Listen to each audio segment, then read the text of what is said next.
they were trying to get us to just forget about it, Dave. Like, just like move on. His legacy is he loves Israel. It's over. And here's what you can do if you love Charlie, donate. Okay. No. I was behind Turning Point because Charlie was there. He's not there. I need to know what and who is running this organization now behind the scenes. So I wanted to, obviously, I want to talk a bunch about Charlie and what, because you've been doing a lot of shows on this. And so it seems to me, and a lot of shows that, I mean, shows that have been some of the most highest rated shows, part of the reason why you're have the biggest podcast right now. I mean, I remember I was talking about this on the show a few weeks ago, but I was watching one of your shows, but I was like, I had it on my phone, and then I was kind of like wrangling kids also while I was doing it. So I'm watching the show, and it's live, and there was like over 300,000 viewers live. And then I paused it because I had to go do something with the kids. And then I came back, and like when I came back, the show wasn't live anymore. But it was still like I had it paused where I was in the stream, and I looked down, and it was, I mean, it was only 15 minutes after the show had been live, and it was over 1 million views already on just on YouTube on it. I was just like, yo, there's so many people watching this right now. It's really unbelievable. And there's been something very interesting about the way you've been covering this. Well, I mean, look, it's a little uncomfortable to say, but like part of what's interesting and part of what's compelling about it is that you're Candace Owens, you're this pit bull who's got a hold of something, and everybody knows you're not letting go until you shake out everything that there is in there. Then you're also like a woman who's in deep grief, very clearly, over losing like a very close friend. And so it's just like, it's very, real, and human people can relate to it. It seems to me, and I kind of want to talk to you almost about like what you think the biggest things are that you've revealed so far, like where we are now if we try to put this all together. But it seems to me the things that the takeaway that I find the most interesting so far is that, and correct me if I'm getting any of the chronology of this wrong, but I think I got it pretty much right. So you basically come out in the wake of the biggest political assassination in modern American history, and a good friend of yours, and you go, look, here's the deal. Charlie was really at war with the Israel lobby and with all of the Zionist handlers around him. They were threatening him. They were pulling funds from him. He had basically gotten to the point where he was like, I don't support any of this anymore. And immediately that was met with accusations of she is out of her mind. She's lying. This is I believe Josh Hammer called it an anti-Semitic conspiracy theory. There was all types of that. Of course, Benjamin Netanyahu is selectively reading lines from Charlie's letter. Now, by the way, he doesn't mention that the rest of the letter, at least the rest of the letter that we've seen produced, is like the whole theme of it is like, this Hasbro bullshit is not working at all. We need to deal with I'm getting killed out here is the whole letter. He omits that and just reads the part where it's like, I sure do love Israel so much, blah, blah, blah. But anyway, all of them are saying the idea that there was a Jewish donors were pulling money, or that he was in some war. Now, the thing that always at the very beginning made it very believable that you were saying this is that, well, number one, you're good friends with him. And number two, we all saw that Megyn Kelly interview. So like we all kind of know what's going on a little bit. He was hosting you on stage. I mean, if you're like so committed to the pro-Israel cause, you stay away from Dave Smith, right? I mean, that's a pretty easy thing to not invite Dave Smith to do a debate on stage when you know he's going to win. Well, that was, and I mentioned this also at the thing. There was something about me, because look, obviously he had Tucker and he had Megyn Kelly there, who both essentially said Mossad was Epstein and were very, Tucker certainly was very critical of the Israeli government. But Tucker and Megyn are Tucker and Megyn. So like you have to have them at a conservative conference. Who could tell you're not going to have them? They're like legacy icons of the conservative movement. But there was no need to have me. Like that was a choice. Like that was just, he could have just not invited me.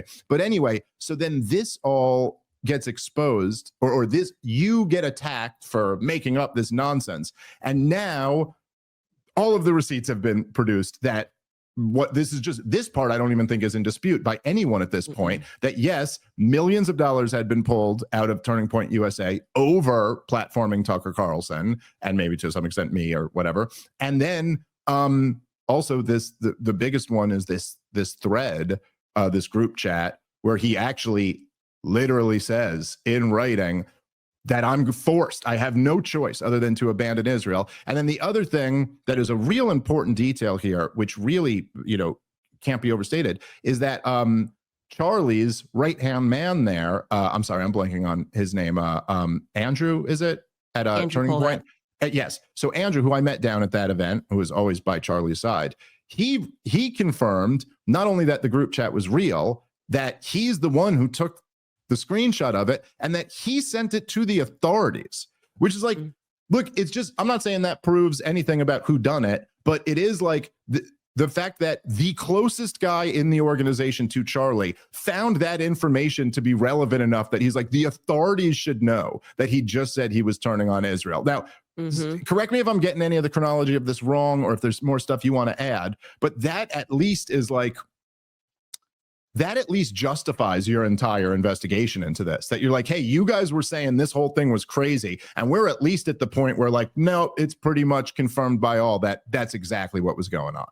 All right, guys, let's take a moment and thank our sponsor for today's show, which is My Patriot Supply. My Patriot Supply. I love this company. Preppers, you got to be aware of them. Ever since COVID, millions of Americans have started buying preparedness supplies, especially emergency food, and that's a good thing. But there's a big mistake that most people make with their emergency food supply. They don't have any way to cook it. And in a real emergency, when the power is out or the grid is down, that's what you need. And that's why our friends over at My Patriot Supply created their Black Friday Survival Special. It comes with a 4-week food supply plus $150 worth of free gifts, including everything you need to prepare your emergency meals, like a cook stove, fuel, and fire starters, plus a water purifier, a bug out bag, and more. It's the complete survival kit your family needs to ride out natural disasters, civil unrest, or anything worse. It also makes a great Christmas gift, and the season is coming. So go check them out at mypatriotsupply.com/problem and check out everything that's included. With all the uncertainty in the world right now, we simply can't afford to be unprepared. Again, go to mypatriotsupply.com/problem and get prepared today. All right, let's get back into the show. I was just sitting back and amazed at how quickly Bibi Netanyahu interjected himself in this situation. He was not a personal friend of Charlie Kirk. Charlie Kirk obviously had an affinity for Israel throughout his career. Everybody knew he was changing in the end. It was such a strange thing that they then tried to say that that wasn't real. So that obviously immediately for me becomes a compelling motive, because there's no reason to lie. This is like what I said about the Bill Ackman summit. There's no reason to lie. You could easily say, which is 100% true, Seth Dillon pressed him. They did this whole meeting. Bibi Netanyahu calls, invites him to Israel. Charlie says no, offers to fund Turning Point to the next level, which is totally normal for like a sitting prime minister of a country that's fighting a 97,000 front war. Charlie said no. Okay. And if they had been like forthcoming and everyone had just kind of told the truth, I would have just been like, okay, like this is like some crazy lefty that did this. There's just never a reason to lie. Even if I get into a fight with Charlie day before he dies, I would be like, my biggest regret is that my last words to Charlie were F you. And this shows you life can be taken from you at any moment. Like I am just beside myself. They were obsessively lying, trying to bury this thing. And it made me go, something's just not right here. Okay. Then I learned, thanks to the Turning Point people, like the younger people at the organization were just like, there's a lot of lies being told. Charlie was concerned about finances, particularly he didn't know where the money was coming from. That's a very strange thing. I saw evidence of that. I obviously then presented the Doge email. He 7 days before he dies says, I'm going to start, audit, like a personal audit campaign inside a Doge committee inside to figure out things, where it was going, where it was coming from, and who it was going to. That's not a normal thing for somebody to be wondering about their company and then they're dead. So everything was a lie. And honestly, the one that struck me as the oddest was them lying about the Catholic thing. Okay. And I'm including Andrew Colvett in this, because what's this got to do with anything? I'm thinking, right? We all know Catholic gang. We knew he was going to mass daily sometimes. We knew he had the St. Michael pendant. I knew that Erica had flown a priest right when he died. And they're getting up here and they're like, no, he just liked the architecture and he would sometimes he would go in there and because he just liked pretty walls. I'm like, what is this lie about? Right? So I'm putting together a picture, and the obvious thing to me, if I am a detective, is you're only lying because you're hiding something, right? And it seems to me like they're trying to not upset the very people that were pressuring him. They want him to be this committed Christian Zionist. He never faltered on it. If you want that money to keep going, are these donors still pressuring you? Now, why is Bibi Netanyahu lying? I don't know. But what I do know is we aren't getting the truth about anything. Then you couple that with Turning Point is lying, covering. That could just be financial, trying to protect the finances after Charlie, who knows. But then you add the Fed messages that they didn't want to give us a time about, the person's writing like they're in, 1887, this just young gay 20-year-olds writing like we're in 1887. It's a nonsense. They have no explanation for that. I know that makes no sense. The persons, I've got contact with the family. They're telling me that the feds are even lying about why he turned himself in. They basically were told, we'll slam down your doors or you can come in peacefully. What are you going to do? Like, hey, we got you no matter what. You have two options here. He turned himself in, the family friend. I mean, there isn't a single thing they have told us, unless believe in the fantasy of the Superman neck because Charlie ate healthy, right. And a 30-06, which would have decapitated him, as every hunter knows. He stopped it. He saved lives and he stopped it. And this was just your regular Christian miracle. It's all nonsense. Okay. We don't know what happened, but we certainly know that what they're telling us is bullshit, right? And people we're just so tired of being sold slop. Another thing that struck me as very odd was they were pushing this kid, Breland Holland. You may have seen this, like a nice kid. He's like young and But it looks like he was made in an AI lab or something like that. Okay. Yeah. Like just nice kid. Trump mentions this kid in his speech at the memorial. Okay. Donald Trump mentions this kid who he doesn't know. And he's like, Charlie interviewed this kid who was only in fourth grade, blah, blah, blah. Hi, I was there for the interview. Trump wasn't. Why is Trump mentioning this? It was a random side podcast that we did when we did an event down in Alabama. Who put this in your speech? Okay. This had nothing to do with you, Trump. You didn't even know that I was there, right? Because somebody put this in your speech. That seems to me like you're just kind of trying to set the stage for this kid who's controlled by Israel narratives to become the new Charlie Kirk. So it just smells, and I'm covering it meticulously. And there obviously is an emotional investment here. Charlie was an amazing person. He really was. He held the line. And when he gave an inch, like, okay, I won't have Candace, there's a reason he then said, and now you get Dave Smith, Tucker Carlson, and everybody else who's anti-Israel. That's how he was. He was very strategic. And I know he pissed off Bibi Netanyahu and his boys because he is the single reason, okay, that we did not go to war with Iran. You guys may think that's crazy. It's a fact. No, it was a big, that was a big deal. And look, I remember it. I remember texting him and giving him a lot of credit for it at the time, because it was like what happened was, as Trump is flirting with what it turned into the 12-day war, or around the time when Israel starts first bombing and it wasn't clear whether or not we were going to get in on it. It was like, again, like it was you, Tucker, like all these people, Steve Bannon, there were all these people who, I mean, like really, really influential, like high level. I remember talking about it at the time and being like, I've just never seen anything like this before. Like this would be like in 2004, like Bill O'Reilly and Sean Hannity and Rush Limbaugh all turning against George W. Bush's policy in the war. Like, what would that look like? You can't even like imagine it. Or Rachel Maddow and all of them turning against Obama or something. You never saw. But here you have this. And then Charlie, who was more, look, obviously he was more, he was in a slightly different game than the rest of us are in. Like, he wasn't just doing a show. He was doing a get out the vote youth organizational big tent Republican thing. So he was always the most just pro-Trump of the group. Like, not that all of you guys might have supported Trump, but that was Charlie's identity. And then when even he came out and was just like, no, dude, like, we are not, this is not what the Trump base wants. Like, this is not, that is a huge, look, again, to some degree, it's hard to prove the counterfactual or what influence everything had, but that made it that there was such a political price for Donald Trump to have escalated the thing. Like, and he was saying this to his face at the White House. And Charlie was, as someone said to me, and this is a perfect way to put it, Charlie was a maestro, right? So he would play Like, hey, Mr. President, here's why, and here's whatever. And then he'd go and he'd call me, and he'd call like Matt Gaetz and Tucker. He'd be like, hammer him, showing you like, the market, they don't like this, whatever. And he won. Like, in a room full of people who wanted him to go to war with Iran, Charlie Kirk made the difference. And I don't take Bibi Netanyahu as someone who would take that lightly, right? And everything he has done since Charlie has passed, trying to assert his legacy as he never blinked on Israel, it makes me uncomfortable, okay?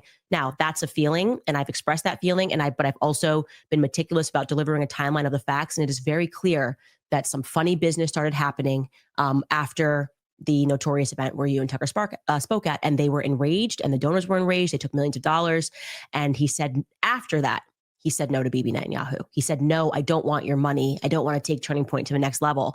I've now recently, which I haven't presented yet, am learning how much money each person at Turning Point lost when Charlie said no to Bibi Netanyahu, because they were going to get a percentage of that. And that's interesting. Anybody investigating a crime knows, look at financial motives, right? Common sense, look at financial motives. And they're emotionally manipulating us like it's disrespectful to his legacy to pursue truth. I knew Charlie. I'm not listening to them. You do one of two things when you go through something like that. I suffered a real trauma. I had to take 2 weeks off because I couldn't even process what was happening, and the way they were trying to get us to just forget about it, Dave. Like, just like move on. His legacy is he loves Israel. It's over. And here's what you can do if you love Charlie, donate. Okay. No. I was behind Turning Point because Charlie was there. He's not there. I need to know what and who is running this organization now behind the scenes. And I'm not going to accept that, okay, well, Erica Kirk, on paper, she's a chairman and she's a CEO, but you don't learn how to be a chairman and a CEO overnight because your husband died, right? That's just a fact. I couldn't be a chairman and a CEO. And I've been in business. My husband does all of that because it's not my natural interest. You have to actually like the mundane. You got to read the contracts and you got to understand the LLC structures, the contractors that you're bringing in for a company that's worth $100 million, Dave. Like, no, okay, there's some snakes in the garden, and I'm here to cut the grass and figure out where they are.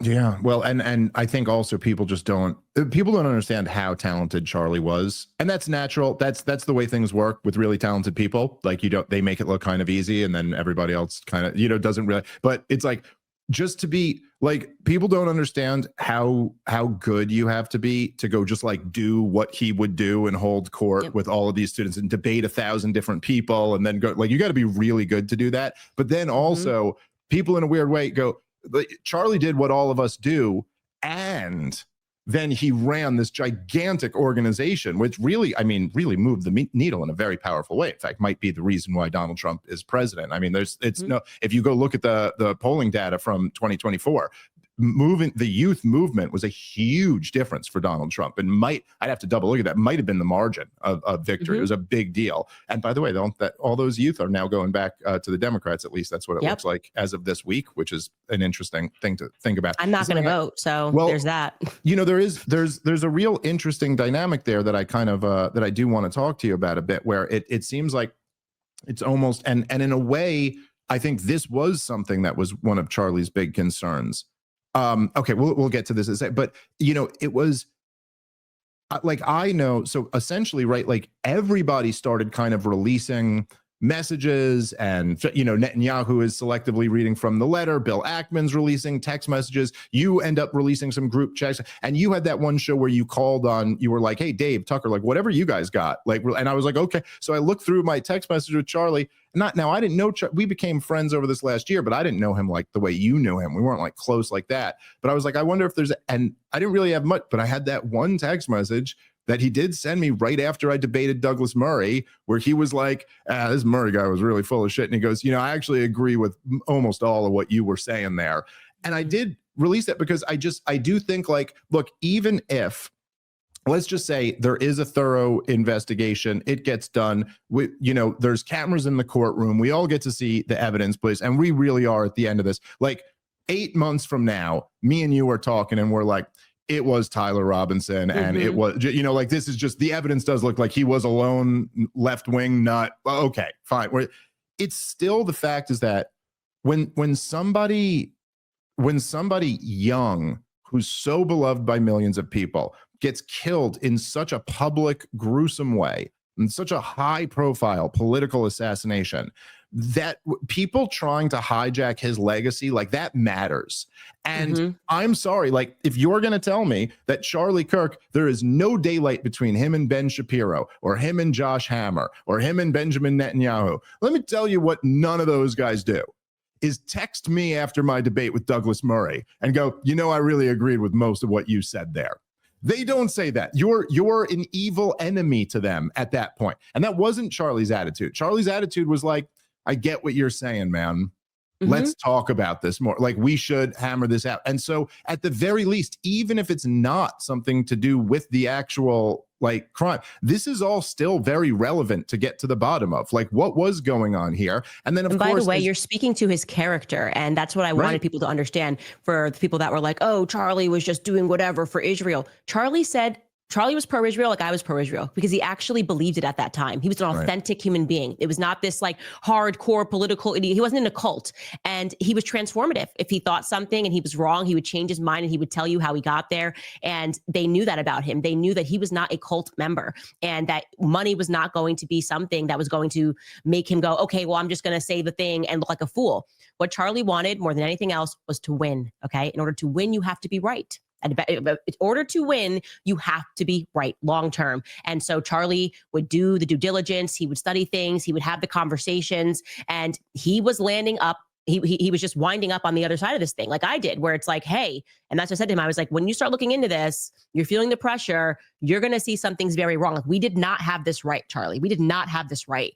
And because he had that humility to admit that he was wrong, he no longer served their purpose, right? That's what I realized. They will throw you out and coordinate behind the scenes, have all their sycophants go after you, take quotes out of context, start with the articles. He's flirting with anti-Semitism. He put on a hot dress and he saw anti-Semitism, whatever. It's like, that's kind of where they start. And it's like, that's like the threat of the articles that are about to drop. And Charlie said no. And so that is one of the things that makes me just so happy. And like, when I just pray, I just want him to know, like, you died with your soul intact. And something that brought me such peace was a donor to Turning Point USA, who was very close with Charlie, said to me in the immediate aftermath, a soul that is in struggle will free itself, right? One way or the other, it will free itself. And I think for Charlie, his soul was starting to struggle. And to know that his last things that he said to them was like, no, F you, keep your money. Like, he died a free man. And I think that's really important for people to know.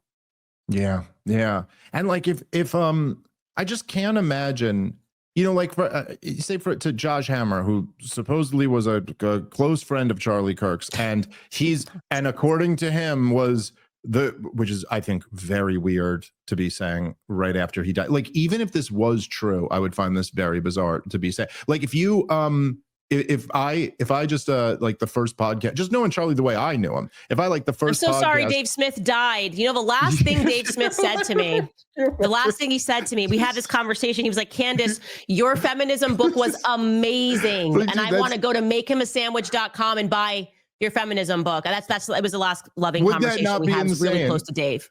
By the way, and I like your book on feminism, but like, if I died and then you did a show about it afterward, I'd find it kind of weird if that was not just one show. It was his first tweet after Charlie died. And then it was his first tweet. He did multiple shows about it. Oh my God. And he almost, even the way he says it, like I pointed this out on the show at one point, that every single interview, he always says the horrific murder of my friend Charlie.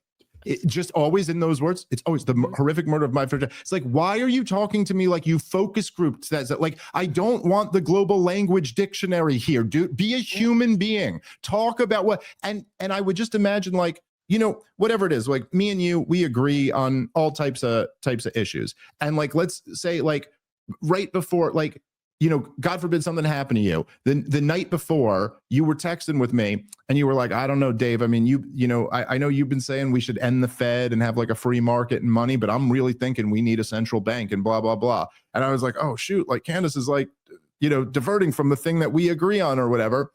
And then like, God forbid you got killed and they'd be like, oh, Candace was turning on the idea of Ron Pauly and, free market economics. I'd be like, well, she was exploring other ideas. It was a time when there was a lot of but to just lie, I would find that to be such a betrayal of I'd be like, yeah, it was a shame. I would have convinced her though. We were going to argue about it, and I bet she would have come back to agreeing with me after that. Like, just say something like that. Why, why, there's just something very profoundly wrong about lying about profoundly wrong. It is demonic. That's what I'm saying. Most of us have something spiritually that would stop us from doing it. So we either don't want to talk about it at all because we're embarrassed, right? Like, I don't even want to talk about the fact that we were fighting, which is fine.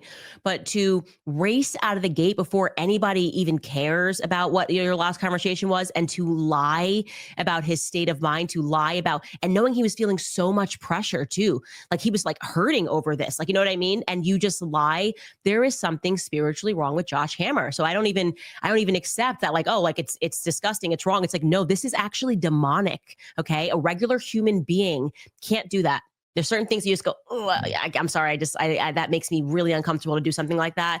And you could see that. That's why Megyn Kelly, I didn't expect her to be, such a stalwart on this thing. And she was like, no, he was definitely going through something towards the end because he died. And that normal spiritual thing came on where Megyn was like, hey, these lies are actually I'm not okay with it. And I want to make sure the truth gets out there. And so it did present an opportunity for people to see that we're not being dramatic when we say that these people are evil. Like, that is an evil to do that to your quote unquote friend, to lie about him because you want to protect your identity as a pro-Israel psychopath, which is kind of what he is. He's a pro-Israel psychopath. There's not no other way to say it. Yeah, pretty much. And yeah, I should go out of my way, as you said, that just to give some credit to Megyn Kelly, because she has been really solid on this. And obviously, there's I've always liked Megyn, and I've done her show a few times. And I've always liked her. There's always a lot of issues I disagree with her about, I'm sure, but just like having the basic principle of being like, no, I'm not going along with this like mob and saying I'm supposed to now throw my friends under the bus and pretend. It's this whole thing where we're supposed to pretend the people who were like everybody loved 5 minutes ago are now just like, possessed by evil almost. I thought it was so funny listening to Mark Levin and Lindsey Graham at this Genocide Fest 2025, where they're like, like if you were to hear them talk about it, it's like, dude, I guess everybody just got possessed by Israel hatred over the last couple of years, and nothing else was going on in the news with Israel, Candace. It's just that, I don't know, so everybody just kind of I guess Qatar must have sent a lot of money around, and then everybody it was just all that's what happened, is that like all these people like Candace Owens and Tucker Carlson and all the people who have been household names now for many, many years, who is very successful at the top of the conservative, most popular like commentators, they all just sold out their soul for Qatari money, and just and their whole audience is possessed by it too, and nothing. And then they just leave out that part where like, you guys committed a genocide in 4K and forced us to pay for it. Like, you don't think that had a little bit to do with this? You don't think that had something to do with where we're at today? And this like, so one of the things, this is what I was getting at before, because Charlie was a movement guy. Charlie was a big tent guy. Charlie was a guy who wanted to find a way for us to not lose to like the crazy progressive leftists. And you've heard this brought up a lot by Mark Levin and by Ben Shapiro and people like that over this last week. We just had an election. The Democrats had a good night. You go, look, there's this infighting on the right. And so if we keep doing this, we're going to end up losing, and AOC is going to be president or something like that. Now, of course, they just take it as a given that, like, I guess we're just supposed to shut up and they get their way. Is, like, why is that the way it works? But at a certain point, I actually think in a sense, they're right about that one argument. And Charlie was right to like be concerned about this. But here's the thing, right? And you being number one, and you and Tucker are the biggest two. You're the biggest two conservative people in the news. And like, then as Charlie noted, as Megyn Kelly's noted, nobody under 30 supports Israel anymore. Barely anyone under 40 supports Israel anymore. It is essentially, my point is that you're right. If we fracture up this coalition, we'll end up losing to the Democrats. But the only way to overcome that and win is to obviously go with the wind. It's like it's like saying in 2016, hey, there's a big divide between Donald Trump and the entire GOP establishment on immigration. They want open borders and he wants to build a wall. And it's like, yes, but you've got him and 100% of the base against you. So the only option here is to go with his immigration policy, and then you could win the election. And I do think this all comes down to the war party and to Israel, which are kind of, you know, one and the same in this country. And it's like, JD Vance, you can embrace that and lose, or you can come over here with the people and have a real shot of winning. What do you want to do? And look, we have the Republican Party, we have a Democrat Party, and then we have the Knesset Party, and they've infiltrated both of the parties actually. And what's happening right now is left and right. People are saying no to that. The reasons might be different, but it's a populist movement one way or the other. Right. And it's hilarious to me that they think, after me watching Charlie Kirk get assassinated, them spitting in our face and telling us that it's raining about everything that happened here. The viciousness that they themselves directed toward me in the aftermath. I mean, if people are like, they tried to say that I didn't even know Charlie. I mean, it was they were so intent on making sure that not one drop of Candace being anti-Israel was a part of his legacy, that they just lied. They lied in a way that, for the grief that I was going through, like, I'm not a crier. I mean, it was a lot. You know, I couldn't eat, I couldn't sleep. It was a lot for me to go through. And I look back and I'm like, wow, the nastiness of them doing this. And then like a couple of weeks later being like, and now we demand you tell your audience to go vote for who we want them to vote for. Yeah. F you. F you. I am not doing anything. Okay. Here's the way it works. And here's how common sense is. Okay. You tell me I can do this job. I can build your house. I can do this. I hire you. Okay. I get behind it. I say, okay, I hire you. Go do that job. You then don't do it. You look at me and you say, Epstein who? Okay. Like you're at the top of the FBI and you say, oh, these are the real messages. You're blocking people, as Kash Patel is, from looking into Tulsi's team and Joe Kent. You saw this playing out in the news. They won't even let them look into whether or not foreign people could have been involved in this. And then you're like, and now go get out more people to vote so that we stay in power. No, buddy. Okay. In your famous words, you're fired, as far as I'm concerned. Okay. And so I don't know what's around the corner, but I do know that my platform is not yours. Okay. My platform belongs to the truth, left and right. Okay. And so it was just incredible to me. They were like, and not even that, they were like, get out people and tell them to vote against Mamdani and to get behind Trump. Okay, if you want to do it, that's your thing. But I'm telling you, I'm not doing anything, because for me, life stopped. Political life stopped when Charlie Kirk was murdered, and you wanted me to move on. I'm not moving on from it. Yeah. By the way, it wasn't because of Nick Fuentes and Tucker Carlson sitting down that MAGA got splintered. It got splintered when you said Epstein who?